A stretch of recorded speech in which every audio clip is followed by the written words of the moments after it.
She told me I'd be helping at her wedding. Turns out, she meant unpaid babysitter. I walked out, and the night collapsed around her in front of her in-laws. My name's Kayla. I'm 26.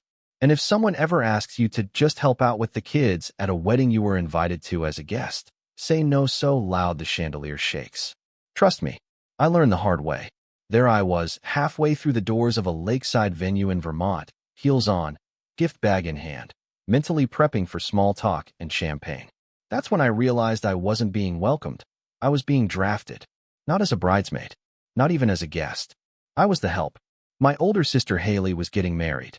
She's 2 years older and our parents' golden child from birth. Honor roll, career in finance. Pinterest perfect fiancé named Bryce. The kind of woman who planned this wedding since she was 13 and expected the entire world to revolve around her big day. We've never been close. Cordial at holidays, passive-aggressive texts, forced family selfies. You know the type. But I still showed up early like she asked. I wore the exact dress she had approved 2 weeks earlier. Peach-colored, floor-length, nothing I would have picked on my own. I brought a solid gift, high-end cookware, not cheap, not last minute. I even offered to help with setup. So when I found Haley before the ceremony to say hi and wish her well, I was completely unprepared for what she said next. With a radiant, composed smile, she said, "So your table is actually in the kids' room." I blinked. "What?" she continued. "Yeah. We didn't want the little ones in the main reception with all the loud music and alcohol, so we set them up in one of the side rooms, and it would mean the world to me if you could keep them company." I laughed. Thought she was joking. She wasn't. "Haley," I said slowly, "I didn't agree to babysit." "Oh, come on," she replied with the same fake sweet voice she used when scolding waiters. "You're great with kids. It won't be hard. Just a few hours, and it would really help me out." Before I could object again, she gave my shoulder a condescending pat and walked away, like my refusal had been a minor inconvenience she didn't need to address. I stood there stunned. Surely someone else would step in. Surely this had to be a mix-up. But then Levi, some third cousin from Iowa I barely remembered, approached and told me, "Hey, Haley said you're with the kids. I'll show you the room." I followed him down the hall, dazed. He opened a door to a dimly lit conference-style room. 2 long folding tables covered in disposable tablecloths, paper plates, plastic cups, a pile of crayons, and a Bluetooth speaker humming low-volume Disney songs. There were no other adults. Just 12 name cards, all for children between the ages of 4 and 10. "What is this?" I asked. "Kids' room," Levi said. "Haley said you'd be here till their parents pick them up after the reception." And just like that, parents began dropping off their kids one by one. A woman I'd never met handed me a diaper bag and said, "Thank you so much for volunteering. You're a lifesaver." That was it. I didn't argue, didn't explain. I just walked out, past the hallway, past the reception entrance, into the main hall where the real celebration was happening. I found the table where my cousins were seated, pulled out a chair, poured myself a glass of champagne, and sat down. Like I belonged. Because I did. The first hour passed without issue. I nibbled hors d'oeuvres. I danced a little. I chatted with relatives who assumed I was just another guest. Then the whispers started. Someone said a kid had spilled juice all over the carpet. Another scribbled on the venue walls with permanent marker. One child apparently locked themselves in a storage closet, and a 5-year-old tried microwaving gummy bears in the staff kitchen. No adults in sight.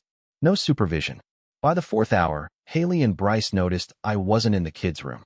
They stormed over from across the dance floor, still trying to keep that fake wedding day serenity intact. "Kayla," Haley hissed, "what are you doing here? What is going on with the kids?" I looked her dead in the eye and said, "I have no idea. I haven't seen them in 4 hours." Then I turned back to my wine and my aunt, who was now watching this unfold with fascinated horror. Apparently, in the absence of adult supervision, the kids had gone full Lord of the Flies. A toddler pulled the fire alarm. A pair of twins got stuck in a broom closet. The reception staff was scrambling. Parents were furious. Guests started leaving early. And there I sat, unbothered, unassigned, and unapologetic. Haley was livid, furious that I didn't help out, that I had the audacity to attend her wedding as a guest rather than an unpaid nanny.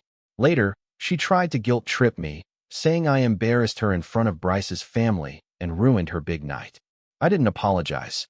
I told her calmly that I came to celebrate, not to supervise a room full of children I didn't agree to watch. Our already strained relationship went ice cold after that. And honestly, I haven't lost a minute of sleep. The best part? Later that night, a handful of relatives came up to me and said they couldn't believe Haley had tried to stick me in a daycare closet like background staff. So yeah, next time you're at a wedding and someone points you toward the kids area, stand up, walk out, pour yourself a drink, and let the chaos unfold. You weren't invited to babysit. You were invited to celebrate. And there's a big difference.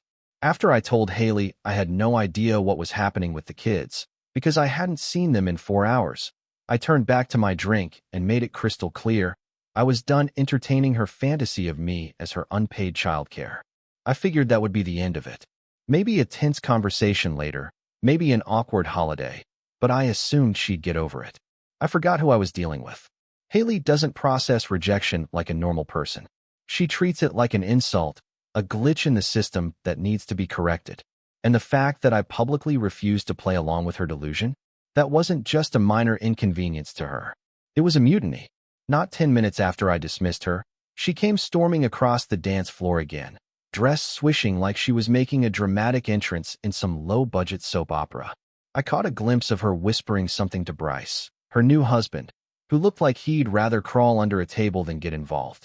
Then she made a beeline toward my parents' table, where I was now sitting with a drink in hand, listening to my uncle recount a family wedding from the 90s where the tent caught fire.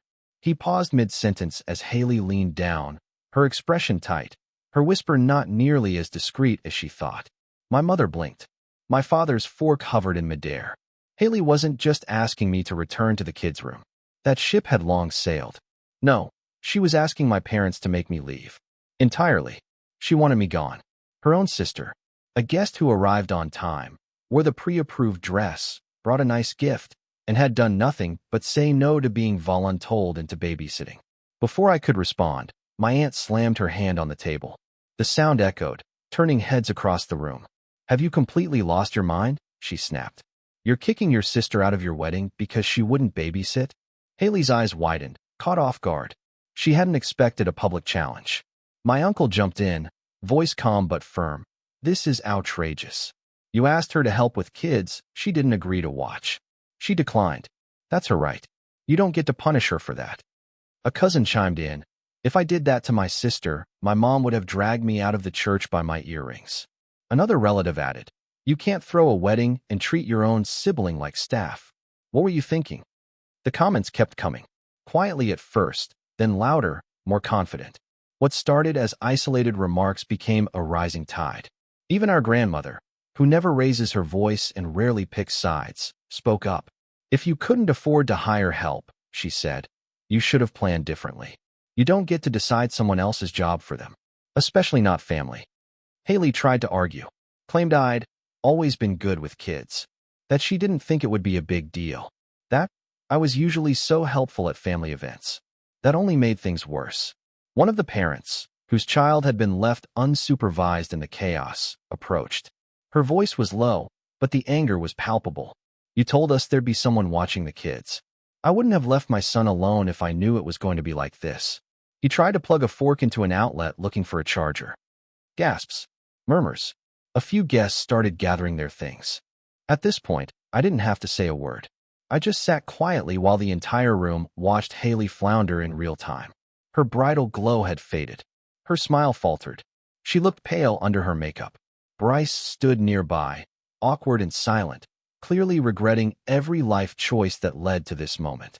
Eventually, someone, probably the maid of honor, dragged Haley away before she caused a bigger scene.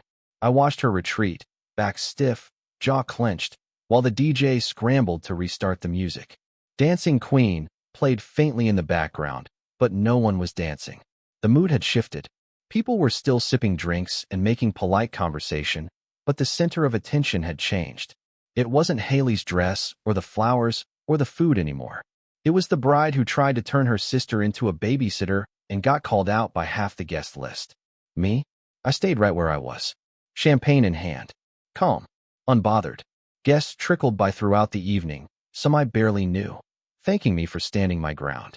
One woman told me her niece had been through something similar, but hadn't spoken up, and she regretted it. "I'm glad you did," she said. "You saved yourself, and you taught her a lesson." It hit me then. This wasn't just a one-off conflict. Haley had built her entire wedding day around a fantasy where everyone catered to her, no questions asked. And when someone said no, the whole thing cracked. And she couldn't handle it. But what she didn't realize, everyone else could. After Haley was pulled away from the table, face flushed, composure cracking, I assumed she'd vanish into the bridal suite to cry it out in private. Maybe reapply her makeup, sip some water, and pretend nothing happened. I underestimated her. The DJ, bless his soul, tried to revive the mood with a steady stream of crowd pleasers. A few couples danced. The servers continued weaving between tables, clearing plates and refilling glasses. But the air had changed. There was a fracture in the evening now, an invisible tear running straight through the reception. You could feel it in the way people whispered in clusters and shot glances toward the hallway. Because here's the thing no one had resolved. The kids were still unsupervised. Not a little rowdy, unsupervised. I mean completely free range, frosting-smeared chaos roaming the venue like a preschool purge. One boy face-planted into a cupcake tower. Another girl climbed up onto the DJ booth, yelling requests into the mic before being gently pried off by a terrified sound tech. Someone, no one was sure who, colored on a hallway wall with what looked suspiciously like eyeliner. The venue staff looked panicked. The guests looked annoyed. And the question hanging in the air wasn't what happened, but how did no one stop it? That's when my dad's side of the family, never one to shy away from confrontation, decided to act. My aunt. Yes, the same aunt who slammed her hand on the table earlier, approached Haley near the head table. Her voice was low, but sharp enough to cut through the noise. "You have two choices," she said. "Hire someone right now, or go sit with those children yourself. But you can't leave them like this." Another relative added, "You invited 12 kids and didn't plan for a single adult to supervise. That's not a mistake. That's negligence." A third chimed in. "Do you really think Bryce's family is impressed right now? Watching the bride ignore a hallway full of screaming children like it's not her responsibility?" And Haley just stood there, blinking. For someone who's made a career out of micromanaging everything from birthday dinners to family holidays, she looked completely lost. She tried to speak. She really did. She said the day had gotten away from her, that she was stressed, that she thought it would work itself out, but no one was buying it. Bryce stepped forward, clearly trying to de-escalate. He muttered something about how they'd just assumed Kayla, me, would help, and they didn't expect it to become such a big deal. That didn't help. Someone immediately shot back. "So your whole plan hinged on one person watching 12 kids without being asked, paid, or even informed?" That's when Haley broke. Right there in the middle of the reception hall, in front of the guests, the staff, the photographers, she burst into tears. Not graceful tears. Not poor bride sniffles. This was full-body sobbing. Mascara streaks, hiccuping breaths, clutching at the bodice of her dress like it might hold her together. People stopped mid-conversation. The music, mercifully, faded out. She kept saying, "This wasn't supposed to happen," over and over again like a scratched record. And for the tiniest moment, a flicker, I almost felt bad for her. But then the memory came back. 12 years ago, at our cousin Olivia's 8th birthday party, we were both asked to watch the younger kids for an hour while the adults set up outside. I was 14, she was 16. We built a pillow fort, played freeze dance, and made up a song to distract a crying toddler. Haley had actually been fun that day. Playful. Engaged. But later, when our aunt thanked her for helping, she shrugged and said, "That was all Kayla. She's great with kids." I'd stood there beside her, stunned.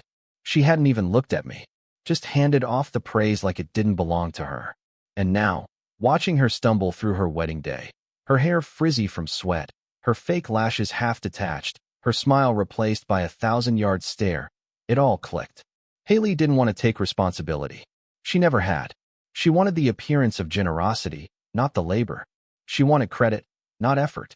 She wanted the applause without touching the script. But this time, nobody stepped in.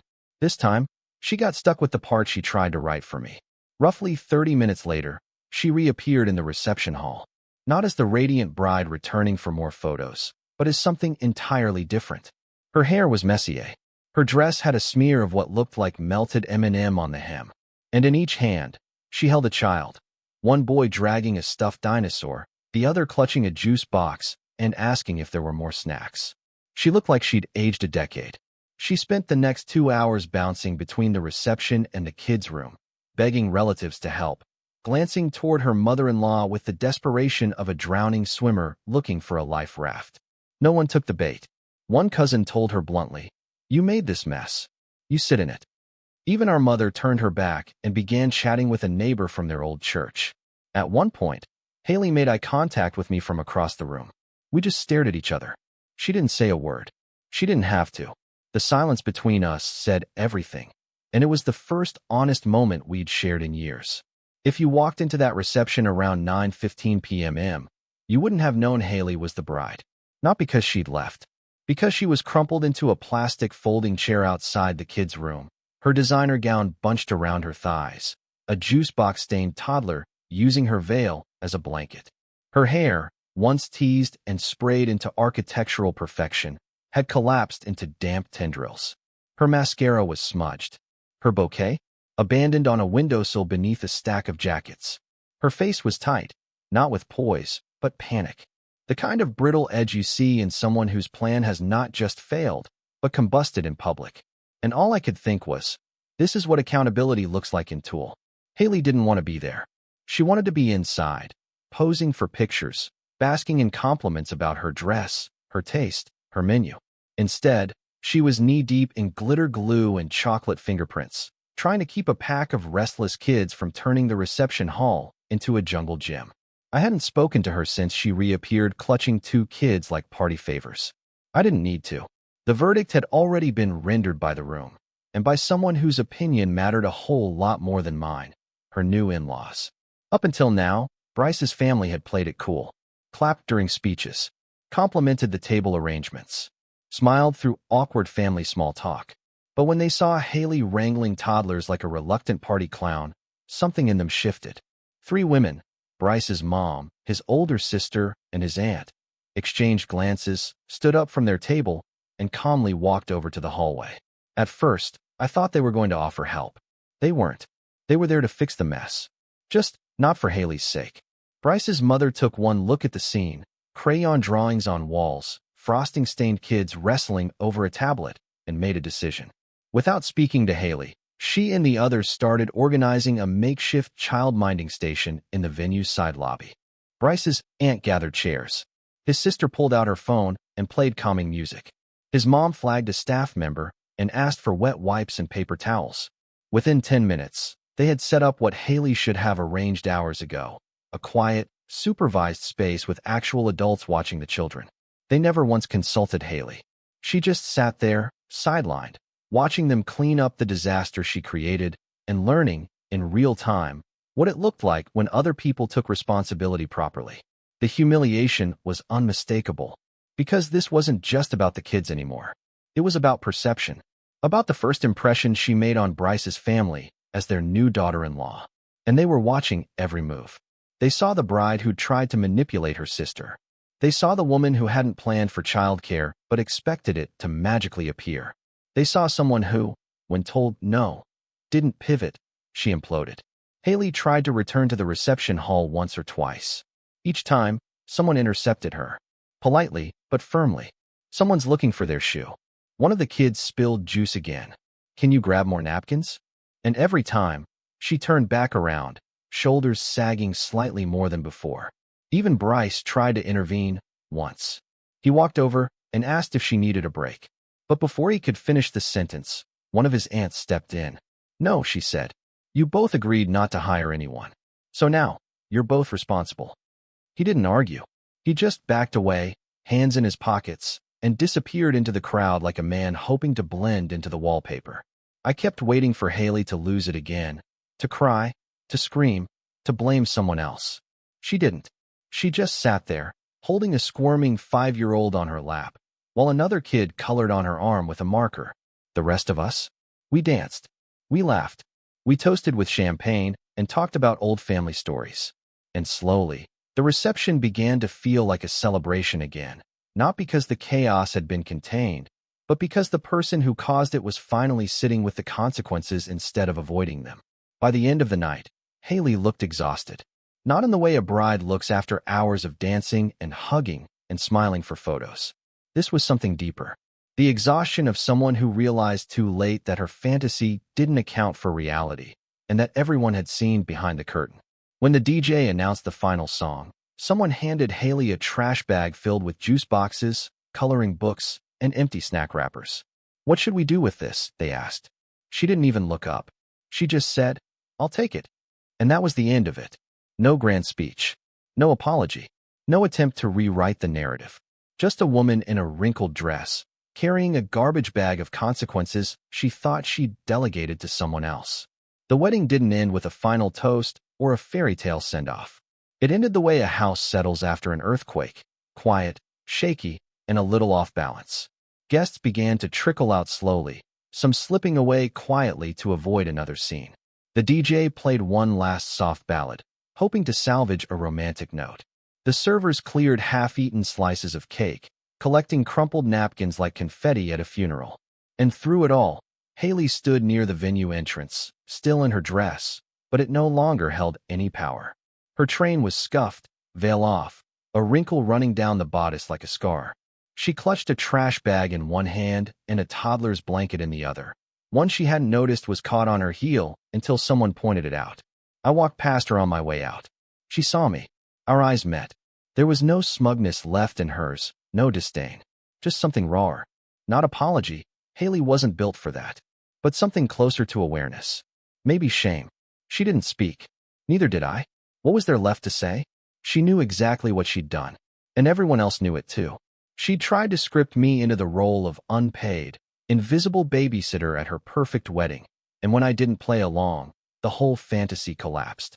And it wasn't me who brought it down. It was her own arrogance.